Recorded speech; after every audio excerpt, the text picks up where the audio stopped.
तो रीट पात्रता परीक्षा के लिए लेवल 1 व लेवल 2 दोनों के लिए उपयोगी जो है हम उत्कर्ष क्लासेज के मॉडल पेपर देख रहे थे। 2 क्लासेज अपनी हो चुकी है 45 क्वेश्चंस की। आज हम अगली क्लास देखेंगे और ये जो है आपका यूनिट वाइज है, ठीक है। 5 यूनिट होती है आपके लेवल 1 और लेवल 2 दोनों के लिए उपयोगी है। 5 यूनिट होती है साइकोलॉजी में, आपने देखा होगा सिलेबस में 5 यूनिट है और 5 यूनिट में जो है आपकी यूनिट वाइज ये सीरीज है जिसमें पूरा सिलेबस परीक्षा से पहले हम कवर कर लेंगे। तो आज का पहला क्वेश्चन है आपके सामने कि निम्नलिखित में से कौन सी समस्या समाधान की वैज्ञानिक पद्धति का पहला चरण है। तो देखो समस्या समाधान की जो वैज्ञानिक पद्धति होती है उसके जो है कितने चरण होते हैं, 7 चरण होते हैं। ध्यान रखना कितने चरण होते हैं, 7 चरण, ठीक है। 7 चरणों को मैं लिख देता हूं। सबसे पहला चरण होता है समस्या का पहचान करना या समस्या को पहचानना, समस्या को पहचानना, नोट कर लेना अगर नहीं किया हुआ आपके, ठीक है। समस्या को पहचानना, ठीक है। दूसरा जो चरण है इसका वो है समस्या का वर्णन करना, समस्या का वर्णन या विश्लेषण भी कह सकते हो, समस्या का वर्णन करना, ठीक है। तीसरा जो इसका चरण होता है वो है समस्या का डेटा इकट्ठा करना, समस्या का डेटा इकट्ठा करना, ठीक है, डेटा इकट्ठा करना, ठीक। चौथा जो इसका चरण होता है वो है परिकल्पना का निर्माण करना, परिकल्पना का निर्माण करना, परिकल्पना का निर्माण करना, ठीक है। पांचवा जो इसका है वो यही लिख देता हूं, पांचवा है परिकल्पना का परीक्षण करना, परिकल्पना का परीक्षण करना, ठीक है। ये सातों के सातों चरण लाइन से याद होने चाहिए आपके। छठा जो है आपके वो है परीक्षण के नतीजों का विश्लेषण करना, परीक्षण के नतीजों का विश्लेषण करना, नतीजों का विश्लेषण करना, ठीक है। और लास्ट 7वां चरण है निष्कर्ष निकालना। क्या करना, निष्कर्ष निकालना। ये आपको जो है सारे चरण पता होना चाहिए। तो समस्या समाधान की जो वैज्ञानिक पद्धति है उसके 7 चरण है। समस्या का पहचान करना, समस्या का वर्णन, समस्या का डेटा इकट्ठा करना, परिकल्पना का निर्माण, परिकल्पना का परीक्षण, परीक्षण के नतीजों का विश्लेषण और निष्कर्ष निकालना। यहां बोला कि प्रथम चरण कौन सा है। तो देखो प्रथम चरण, देखो जरूरी नहीं है कि सेम इसी भाषा में लिखे हुए आए, ठीक है। तो प्रथम चरण देखो प्राकल्पना का परीक्षण करना, तो ये देखो 5वां चरण है। देखो यहां पर प्राकल्पना लिख दिया, अपन ने परिकल्पना लिख दिया, तो शब्दों में थोड़ा सा ऊपर नीचे हो सकता है, ध्यान रखना। फिर आपका दूसरा समस्या के प्रति जागरूकता। तो समस्या के प्रति जागरूकता का मतलब है समस्या को पहचानना, ठीक है। तो यही इसका उत्तर होगा। दूसरा देखो प्रासंगिक जानकारी को एकत्रित करना, मतलब डेटा इकट्ठा करना, तो ये तीसरा चरण है। फिर प्राकल्पना का निर्माण, ये चौथा चरण है। कुछ शब्दों का ऊपर नीचे हो सकता है, जैसे देखो समस्या के प्रति जागरूकता और समस्या को पहचानना दोनों एक ही चीज है, ध्यान रखना। जैसे प्राकल्पना और परिकल्पना एक ही है। तो ये 7 क्रम से याद होने चाहिए आपके। और इसका जो उत्तर हो जाएगा आपका ऑप्शन नंबर 2 हो जाएगा। और आप चैनल पर जो नए स्टूडेंट है वो सोचे नहीं, विचार भी ना करें। 3rd ग्रेड एग्जाम भी आने वाला आपका संस्कृत शिक्षा विभाग का और सामान्य शिक्षा विभाग का। जीवा स्टडी पर वो क्लासेस भी स्टार्ट कर दी जाएगी मार्च में। तो जो है नीचे जो सब्सक्राइब बटन है वो दबा दें, और जिसने सब्सक्राइब कर रखा है वो लाइक बटन भी जरूर दबा दें, आपके काम आने वाला चैनल है, ठीक है। तो अगला क्वेश्चन देखो, पूरा का पूरा अपन जो है कवर कर लेंगे परीक्षा से पहले रिवीजन के हिसाब से, टॉपिक वाइज न कहें कि हम कह सकते हैं यूनिट वाइज, ठीक है। पहले अगला क्वेश्चन है अधिक प्यार देने की भावना से होने वाली हानि। यानी कि हम अपने बच्चों को या किसी को अधिक प्यार देते हैं तो वो उससे क्या हानियां हो सकती है। सबसे पहला भावनात्मक अकेलापन महसूस होना। तो अधिक प्यार देने से भावनात्मक अकेलापन तो महसूस नहीं हो सकता, क्योंकि जो अकेला होता है तो उसको अकेलापन जो है महसूस होता है। तो अधिक प्यार देने से भावनात्मक अकेलापन तो महसूस नहीं होता। अधिक रक्षात्मक होना ये भी नहीं है, क्योंकि अधिक रक्षात्मक होता है डर से, ना कि प्यार से, ठीक है। इससे निर्भरता की भावना ज्यादा विकसित हो जाती है। यह बात बिल्कुल सही है, यह इसकी हानि है। क्यों है हानि? कि इससे निर्भरता की भावना ज्यादा जो है विकसित हो जाती है। एक छोटा बच्चा, उसको आप बहुत लाड प्यार से रखते हो तो वो फिर जो है उतना ही विकसित नहीं हो पाता। उसको जो सारी की सारी चीजों के लिए वो बड़ा भी हो जाता है ना, 20 साल का भी हो जाता है, फिर भी आप पर ही डिपेंड रहता है वो। तो इससे क्या होती है, निर्भरता की भावना विकसित हो जाती है। जैसे आप आजकल बहुत देखते होंगे, ठीक है, जैसे एग्जाम देने जाते हो आप, ठीक है, लड़कियों की अलग बात है, लड़कों की बात कर रहा हूं मैं। एग्जाम देने जाते हो, चल रीट का ही देने जा रहे हो, कोई 25 साल का लड़का है, वो अपने माता पिता को साथ में ले जा रहा है एग्जाम देने के लिए। इसका मतलब क्या है कि उसका बहुत ज्यादा लाड प्यार दिया गया और वो अकेला में जो है मतलब नहीं जा सकता, वो आप पर निर्भर हो गया एक प्रकार से, ठीक है। तो ये सब जो है आपका जो है अधिक प्यार देने की हानि में आता है। ऑप्शन नंबर 3, तनाव व चिंता का गुण पैदा तो होता ही नहीं अधिक प्यार से। उत्तर हो जाएगा ऑप्शन नंबर 3। अगला क्वेश्चन, अगला क्वेश्चन है, बाल्य अवस्था को किलपैट्रिक ने क्या कहा था? तो किलपैट्रिक है, एक तो इनकी एक विधि है जिनका नाम आपको ध्यान रखना है, किलपैट्रिक की प्रयोजना विधि, जिसको कौन सी प्रोजेक्ट विधि, कौन सी विधि? प्रोजेक्ट विधि, ठीक है, प्रोजेक्ट विधि, प्रयोजना विधि भी इसको कहते हैं प्रोजेक्ट विधि। प्रोजेक्ट विधि किसकी? किलपैट्रिक की। बाल्य अवस्था को किलपैट्रिक ने क्या कहा था? संचय का काल, तो संचय काल तो नहीं होता, बिल्कुल नहीं होता। बड़ी उलझन की अवस्था का काल, तो बड़ी उलझन तो कौन सी अवस्था में होती है? किशोरावस्था में होती है। किस में होती है? किशोरावस्था में होती है। प्रतिद्वंदात्मक सामाजिकरण का काल, तो यही इसका सही उत्तर हो जाएगा। बाल्य अवस्था को किलपैट्रिक ने प्रतिद्वंदात्मक सामाजिकरण का काल कहा है। इंपोर्टेंट बनता है परिभाषा से, ये मान के चलो 1, 2 या मैक्सिमम 3 क्वेश्चन तक आ सकते हैं, ठीक है। मिथ्या परिपक्वता का काल, तो मिथ्या परिपक्वता का काल भी नहीं कहा गया है, तो क्या कहा गया है? प्रतिद्वंदात्मक सामाजिकरण का काल। मिथ्या परिपक्वता का काल बाल्यावस्था को ही कहा जाता है। किसको? बाल्यावस्था को। लेकिन किसने कहा है ये कमेंट आप करोगे, किसने कहा है ये कमेंट आप करोगे, ठीक है। अगला क्वेश्चन, अगला क्वेश्चन है, पर्यटन व स्काउटिंग। ऊपर वाला क्वेश्चन एक बार वापस देख लेते हैं, सही तो किया गया अपन ने, कौन सा बता? तीसरा, हाँ बिल्कुल सही है, ठीक है। फिर अगला कि पर्यटन व स्काउटिंग की शिक्षा, पर्यटन व स्काउटिंग की शिक्षा देने की उचित अवस्था कौन सी है? पर्यटन यानी कि टूरिज्म हो गया, स्काउटिंग यानी स्काउट एंड गाइड होते हैं ना, स्कूल में अपने होता है। तो पर्यटन व स्काउटिंग की शिक्षा देने के लिए उचित अवस्था कौन सी है? तो पर्यटन और स्काउटिंग की जो शिक्षा देने के लिए उचित अवस्था आपकी बाल्य अवस्था है। और बाल्य अवस्था आप ये मान के चलो लगभग जो है, आप एक बच्चा जो आपका लगभग जो है 5 से लेकर 8वीं क्लास के बीच में होता है, वो इसी अवस्था में होता है, ठीक है। थोड़ी भी एज ऊपर नीचे हो सकती है, लेकिन जो 8वीं तो फिर भी हटा दें, तो ये 5वीं 6ठी क्लास का जो बच्चा होता है उस वो लगभग बाल्यावस्था में ही होता है, उत्तर बाल्यावस्था में। तो इसको जो है स्काउटिंग की शिक्षा देनी चाहिए, पर्यटन की शिक्षा देनी चाहिए। तो पर्यटन व स्काउटिंग की शिक्षा देने के लिए सबसे उचित समय आपका बाल्यावस्था है, ठीक है। अगला क्वेश्चन, अगला क्वेश्चन है, 6 से 12 वर्ष की अवधि की एक अपूर्व विशेषता बताओ। तो 6 से 12 वर्ष का बालक कौन सी अवस्था में होता है? बाल्यावस्था में। कौन सी अवस्था में होता है? बाल्यावस्था में होता है। और बाल्यावस्था की विशेषता बतानी, कुल मिला के आपको देखो इनडायरेक्टली ऐसे क्वेश्चन पूछ लेते हैं, एज दे दी, अवस्था नहीं दी। कई बार ऐसे डायरेक्ट बोल दे कि बाल्यावस्था की विशेषता बताओ, तो अलग बात है, एज भी दे सकते हैं। तो ये एक प्रकार से बाल्यावस्था की क्या पूछ रहा है? विशेषता पूछ रहा है। सबसे पहले अधिकतम योग्यता का विकास होना, तो बाल्यावस्था में आपको पता है अधिकतम योग्यता का विकास नहीं होता है, क्योंकि इसमें जो है विकास सुप्त हो जाता है, मतलब विकास की प्रक्रिया लगभग रुक सी जाती है, बहुत धीमी गति से होता है। फिर मानसिक शक्तियों का तीव्र विकास, ये भी नहीं होता। अभी ऊपर बात कर चुके कि मानसिक शक्तियां जो है स्टार्टिंग में यानी कि शैशवावस्था में ही अधिकतम विकसित हो जाती है। और कल वाले क्लास में अपन चर्चा कर चुके हैं, ये तीसरी क्लास अपनी 2 क्लास पहले हो चुकी।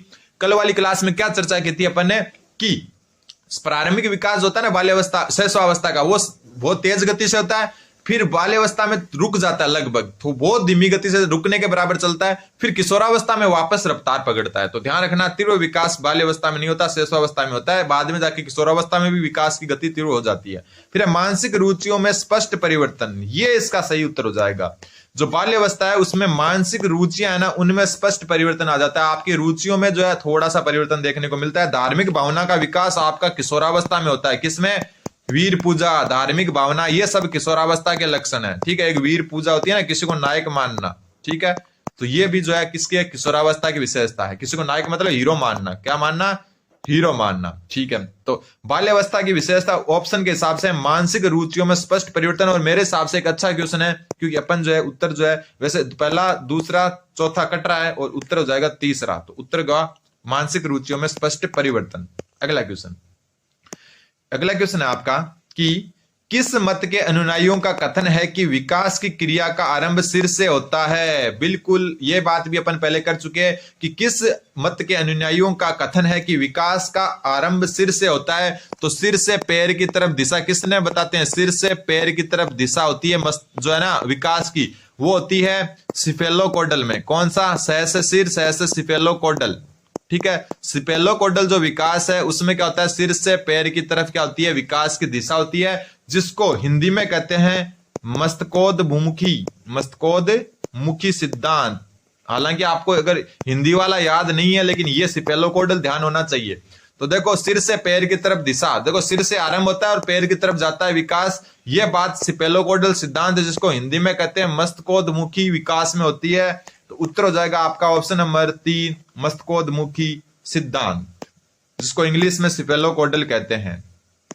फिर है मानव विकास जिन 2 कारकों पर निर्भर करता है वह है, आपको पता है विकास जो है किस पर निर्भर करता है, वातावरण व अनुवांशिकी पर। किस पर? वातावरण व अनुवांशिकी या वंशानुक्रम कह सकते हैं हम। विकास इन पर निर्भर करता है, इन दोनों की अंतःक्रिया होता है। लेकिन यहाँ पर ऑप्शन के हिसाब से उत्तर होते हैं, हमेशा ऑप्शन में ये नहीं दिया हुआ, इसका मतलब अलग सेंस से ये क्वेश्चन पूछा है। तो मानव विकास जो है वो जिन 2 कारकों पर निर्भर करता है, वो ऑप्शन देखो, ऑप्शन के हिसाब से उत्तर कौन सा होगा।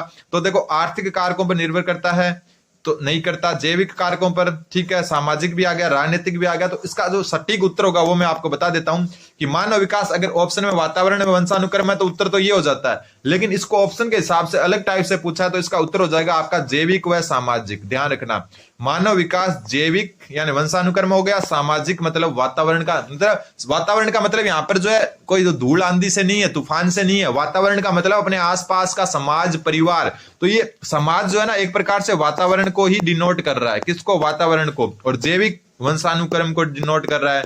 ध्यान रखना, तो ऐसे आप उन्हें उत्तर निकाल सकते हैं। वातावरण और वंशानुक्रम ही मेन है, लेकिन इनको अलग रूप में लिख दिया बस। उत्तर हो जाएगा ऑप्शन नंबर 2।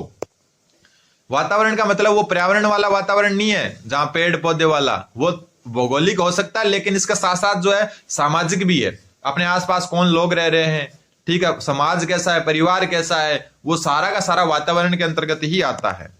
फिर अगला क्वेश्चन है किशोर में विद्रोह का उपयुक्त कारण क्या है। आपको पता है किशोरावस्था में विद्रोह की भावना होती है, तो किशोर में जो है विद्रोह का उपयुक्त कारण कौन सा है वो बताना है। दृष्टिकोण में परिवर्तन, बात या उपयुक्त कारक की हो रही है, सारे कारक हो सकते हैं लेकिन आपको उपयुक्त चुनना है। फिर सामाजिक संबंधों में परिवर्तन, फिर माता पिता द्वारा उसके जीवन को नैतिक आदर्श में डालने का प्रयास, भावी व्यवसाय का चुनाव करने के लिए सदैव चिंतन, तो ये तो है नहीं, ठीक है। उत्तर जो इसका होगा ऑप्शन नंबर 3।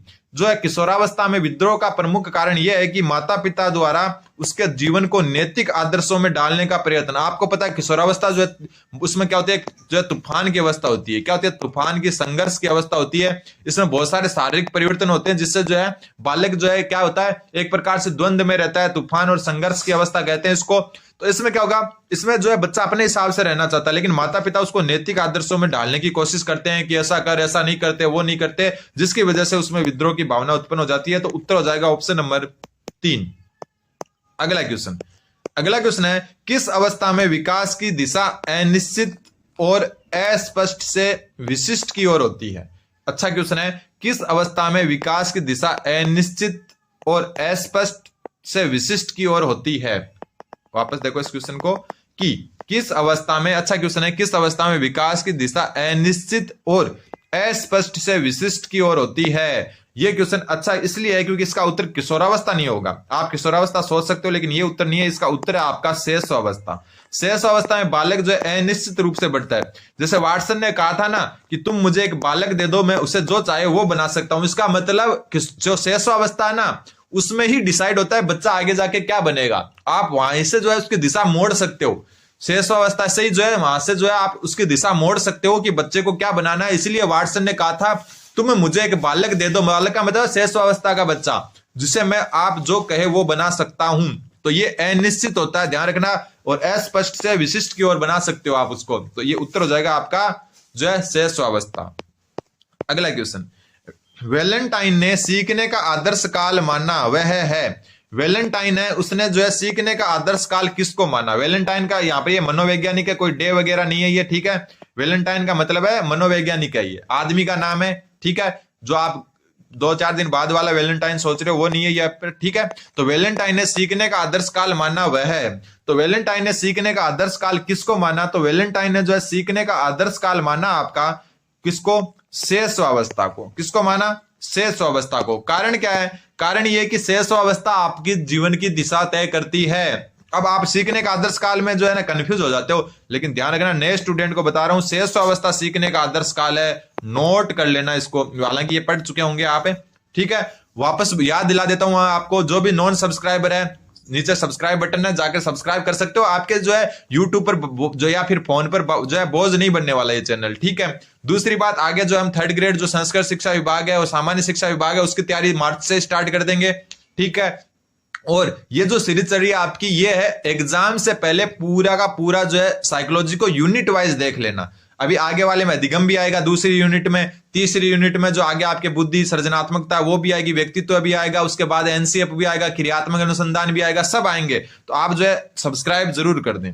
अगला क्वेश्चन है पियाजे के संज्ञानात्मक विकास के अनुसार अनुदेशन किस प्रकार का होना चाहिए। पियाजे के संज्ञानात्मक विकास के अनुसार अनुदेशन किस प्रकार का होना चाहिए, यह भी क्वेश्चन बहुत अच्छा है। तो पियाजे के संज्ञानात्मक विकास के अनुसार अनुदेशन आपका व्यक्तिपरक होना चाहिए। ध्यान रखना किस प्रकार का होना चाहिए, व्यक्तिपरक। ये थोड़े से ऑप्शन ऊपर नीचे हो गए टाइपिंग के दौरान, कोई बात नहीं, लेकिन पियाजे के अनुसार जो संज्ञानात्मक विकास है वो आपका क्या होना चाहिए, व्यक्तिपरक होना चाहिए। व्यक्तिपरक का मतलब होता है व्यक्ति से व्यक्ति में भिन्नता होनी चाहिए। व्यक्ति से व्यक्ति में मतलब आप जो है दो व्यक्ति है ए और बी, इसको जो अनुदेशन दे रहे हो वो अलग टाइप का होना चाहिए और इसको अलग टाइप का देना, कारण कि उनकी स्थिति एक जैसी नहीं होती, उनकी जो है व्यक्तित्व एक जैसा नहीं होता। इसलिए ध्यान रखना पियाजे के संज्ञानात्मक विकास के अनुसार अनुदेशन आपका व्यक्तिपरक होना चाहिए। ऑप्शन नंबर जो है तीसरा है, वैसे 2 नंबर लिखा हुआ आगे, व्यक्तिपरक जो है इसका सही उत्तर हो जाएगा। अगला क्वेश्चन है, थोड़ा छोटा कर लेते हैं।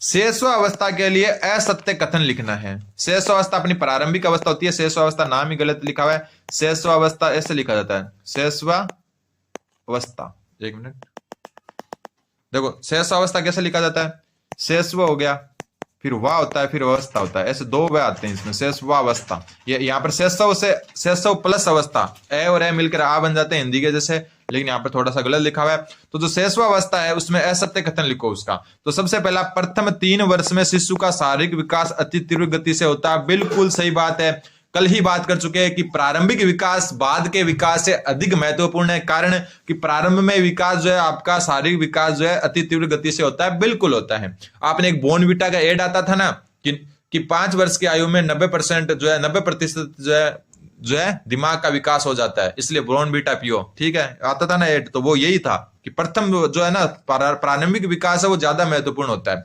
तो प्रथम 3 वर्ष में शिशु का शारीरिक विकास अति तीव्र गति से होता है। बिल्कुल सही बात है, असत्य बताना है अपने को। फिर प्रथम 3 वर्ष तक शिशु की लगभग सभी मानसिक शक्तियों का कार्य जो सभी मानसिक शक्तियां कार्य करने लग जाती है। बिल्कुल 3 वर्ष तक लगभग जो है 50 से 60% आपका दिमाग जो है वो विकसित हो जाता है। 5 वर्ष तक के बालक में 80% से ज्यादा जो है दिमाग या मस्तिष्क का विकास हो जाता है। तो ये बात भी बिल्कुल सही बात है। बालक प्रथम 6 वर्षों में आगामी 12 वर्षों से दोगुना सीख लेता है, तो ये भी बिल्कुल सही बात है। ऊपर बोला था ना सीखने का आदर्श काल, वैलेंटाइन ने क्या बोला था, सीखने का आदर्श काल कौन सा था, शेषावस्था। कारण यह है कि बालक जो प्रथम 6 वर्ष में सीखता है ना वो आगामी 12 वर्ष से भी ज्यादा सीखता है। मतलब आगे के 12 साल है ना उसके, वो पहले 6 साल मतलब जितना सीखता है उतना नहीं सीख पाता, ठीक है, क्योंकि वहां पर जो प्रथम 6 साल में सीखेगा उन्हीं को दोहराएगा वो, ठीक है, ये ध्यान रखना। फिर अब सत्य में अंतर करने की क्षमता पूर्णतः विकसित कर लेता है, तो ये नहीं होता, ये तो चिंतन का विषय है और ये शेषावस्था में नहीं पाया जाता। कौन चीज सही है कौन सी गलत है वो नहीं कर पाता। यहां तक कि किशोरावस्था में भी मुश्किल से पता लगता है उसको कि कौन सी चीज अपने लिए सही है और कौन सी गलत है। तो सत्य असत्य का अंतर नहीं कर पाता, ध्यान रखना शेषावस्था में। उत्तर हो जाएगा ऑप्शन नंबर 4। अगला क्वेश्चन है विकास के संबंध में जो है मैकडूगल ने क्या कहा था। विकास के संबंध में मैकडूगल के विचार बताने हैं आपको। व्यक्तित्व का विश्लेषण किया मैकडूगल ने, ऐसा तो नहीं है व्यक्तित्व में तो इनका कोई रोल नहीं है। मूल जो है परिवर्तनात्मक व्यवहार का विश्लेषण किया, यही इसका उत्तर हो जाएगा, ठीक है। बालक के शारीरिक विकास का भी विश्लेषण नहीं किया, किसका किया, मूल परिवर्तनात्मक व्यवहार का। क्यों, क्योंकि इन्होंने 14 मूल प्रवृत्तियां बताई थी, याद है ना आपको, 14 मूल प्रवृत्तियां, ठीक है। और उन 14 मूल प्रवृत्तियों से संबंधित इन्होंने 14 संवेग भी बताए। क्या बताए, 14 संवेग भी बताए। तो मैकडूगल ने जो है मूल परिवर्तनात्मक व्यवहार का विश्लेषण किया था। उत्तर हो जाएगा आपका ऑप्शन नंबर 2। अगला क्वेश्चन है जब हम किसी भी व्यक्ति के विकास के विषय में चर्चा करते हैं तो हमारा आशय किस चीज से होता है। जब हम किसी व्यक्ति के विकास के बारे में चर्चा करते हैं तो हमारा आशय किस चीज से होता है। उसकी कार्य क्षमता से होता है, बिल्कुल। उसकी परिपक्वता से होता है, बिल्कुल। उसकी शक्ति ग्रहण करने से होता है, बिल्कुल। तो उत्तर हो जाएगा आपका उपयुक्त सभी। उसकी कार्य करने की क्षमता, वो पहले 4 किलो वजन उठा रहा था अब 10 किलो उठा रहा है, ठीक है, ये होती है क्षमता। परिपक्वता यानी शरीर परिपक्व दिख रहा है तो वो भी एक विकास है, ठीक है। शक्ति ग्रहण करने से होता है, शक्ति ग्रहण वही हो गया ऊपर वाला, कार्य क्षमता और शक्ति ग्रहण तो एक ही चीज होती है। तो उत्तर क्या हो जाएगा आपका ऑप्शन नंबर 4। अगला क्वेश्चन, ये भी अच्छा क्वेश्चन है आपका चरित्र आदतों का पुंज होता है, चरित्र आदतों का पुंज होता है, ये कथन किसका है? नोट कर लेना कि चरित्र जो, क्योंकि आदत जो है ना आपके वो क्या होती है, सिलेबस में भी है, तो चरित्र आदतों का पुंज होता है, ये कथन सत्य सदैव क्या है? सत्य है। ध्यान रखना, जो अपना चरित्र होता है ना वो आदतों का ही पुंज होता है, ठीक है। बहुत सारी आदतों से हमारा चरित्र बनता है, कैरेक्टर बनता है, ध्यान रखना ये बात सदैव क्या है? सत्य है। अगला क्वेश्चन है, विकास परिवर्तन श्रृंखला की वह अवस्था है जिसमें बच्चा भ्रूणावस्था से प्रौढ़ावस्था तक गुजरता है। विकास परिवर्तन श्रृंखला की वह अवस्था है जिसमें बच्चा भ्रूणावस्था से प्रौढ़ावस्था तक गुजरता है, यह कथन किसका है? तो यह कथन है आपका मुनरो का। अब एक चीज ध्यान रख लेना आप, जब बात जो ये भ्रूणावस्था है, भ्रूणावस्था से प्रौढ़ावस्था की होना विकास की, विकास वह अवस्था है जिसमें बच्चा भ्रूणावस्था से प्रौढ़ावस्था यानी वयस्क हो जाता है ना, वयस्क वहां तक, मतलब जो जवान हो जाता है, तो भ्रूणावस्था से प्रौढ़ावस्था तक बात आए तो मुनरो, और भ्रूणावस्था से वृद्धावस्था तक की बात आ जाए, भ्रूणावस्था से वृद्धावस्था तक की बात आ जाए, तब ध्यान रखना ये कथन हो जाएगा क्रो एंड क्रो का। किसका? क्रो एंड क्रो का। दोनों में अंतर है। जब बात भ्रूणावस्था से प्रौढ़ावस्था तक की आ जाए विकास की तो मुनरो, और जब विकास की बात भ्रूणावस्था से वृद्धावस्था तक आ जाए तो क्रो एंड क्रो उत्तर होगा, ध्यान रखना। अगला क्वेश्चन है, किशोरावस्था के लिए आकस्मिक विकास का सिद्धांत किसने दिया? यह भी बहुत अच्छा क्वेश्चन है। किशोरावस्था के लिए आकस्मिक विकास का सिद्धांत किसने दिया? तो आकस्मिक विकास का सिद्धांत मतलब कहने का मतलब है कि किशोरावस्था में विकास अचानक हो जाता है, ठीक है, तीव्र गति से होता है, तो आकस्मिक विकास का सिद्धांत किशोरावस्था के लिए जिन्होंने दिया उनका नाम था स्टैनले हॉल, ऑप्शन नंबर 2। अगला क्वेश्चन है, विद्यालय को लघु समाज की संज्ञा किसने दी? विद्यालय को लघु समाज की संज्ञा किसने दी? तो देखो, आप जब सेलेक्ट हो जाओगे तो आप क्या कराओगे? Document verification. क्या करवाओगे? डॉक्यूमेंट वेरिफिकेशन, ठीक है। और डॉक्यूमेंट वेरिफिकेशन को शॉर्ट में क्या कहते हैं? डीवी। क्या कहते हैं? डीवी। तो लघु मतलब शॉर्ट रूप, तो लघु समाज विद्यालय को किसने कहा? जॉन डीवी ने कहा, ठीक है। तो विद्यालय को लघु समाज किसने कहा? जॉन डीवी ने। अगला क्वेश्चन है, किशोर के विरोधी व्यवहार का कारण है। ऊपर भी एक ऐसा क्वेश्चन आ चुका, लेकिन ऑप्शन के हिसाब से उत्तर चेंज हो जाएंगे। किशोरों में जो है विरोधी व्यवहार का कारण क्या है? तो किशोरों में विरोधी व्यवहार का कारण क्रोध, परिवार का जीवन कष्ट में होना, शारीरिक परिवर्तन नहीं है, उनका है संवेगों में परिवर्तनशीलता, मतलब संवेगों पर कंट्रोल नहीं रहता जो है किशोर का, इसलिए किशोर क्या हो जाता है? विरोधी हो जाता है। तो किशोर में जो है विरोधी व्यवहार का जो है कारण संवेगों में परिवर्तन भी है। और आज का लास्ट क्वेश्चन कि घनिष्ठ व व्यक्तिगत मित्रता किस अवस्था की विशेषता है?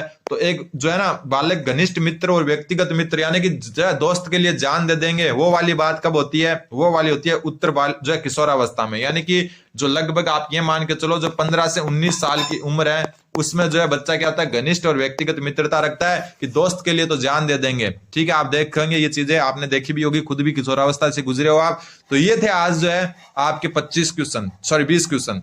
अब जो है आपके यूनिट 1 है उसके 20 क्वेश्चन और बचे हैं जो आज ही अपन कंप्लीट कर लेंगे।